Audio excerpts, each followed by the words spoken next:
un des moments en ce moment qui peut aider à faire qu'on relève la tête. Mais c'est important de faire le lien entre dans tout ça parce qu'on sait que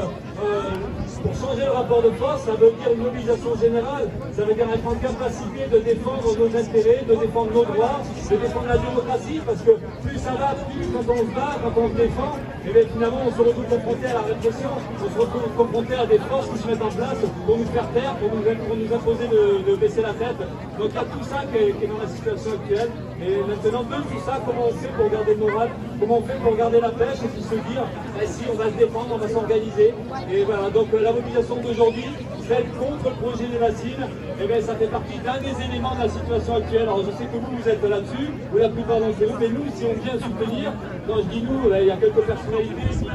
et pas mal d'associations, et pas mal d'organisations, pas mal de militants anonymes qui sont là aussi. Le MPA, on est quelques camarades à être venus, notamment de Poitiers, puisqu'on n'est pas tellement implanté partout.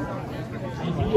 des camarades d'ailleurs, donc c'est important de voir comment on peut nous discuter de ça, coordonner, se filer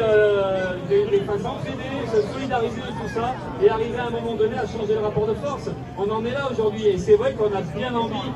qu'on a vraiment envie qu'on en rêve qu'un jour on devrait y arriver, c'est de contrecarrer tous ces projets de politiciens comme Rousset, et derrière les politiciens comme Rousset, eh bien, ce sont des gens qui n'ont pas de vergogne, des gens qui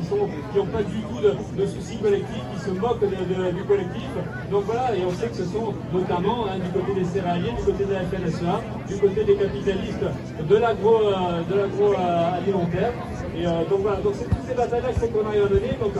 je finis là-dessus. Non, je ne finis pas là-dessus de suite parce que ce que je voulais faire, c'était un lien avec des batailles qui sont pas si vieilles que ça, mais je ne sais pas si vous vous rappelez de la bataille contre le barrage de Sivins.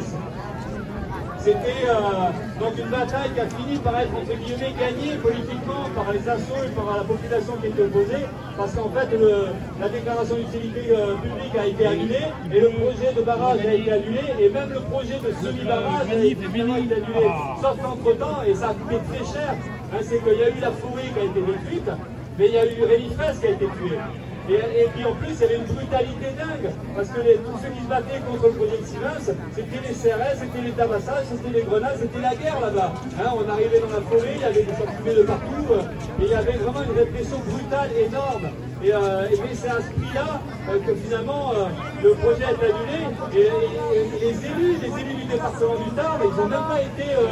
ni condamnés, ni embêtés, alors qu'ils avaient fait des mauvais choix, alors que la démonstration avait été faite qu'ils avaient fait n'importe quoi. Ils avaient gaspillé l'argent public et en plus ils avaient demandé une répression qui était complètement injustifiée. Et voilà, et puis ça, évidemment, on est passé à autre chose. Il y a aussi Notre-Dame-des-Landes, où il y a eu une victoire politique. Cette victoire politique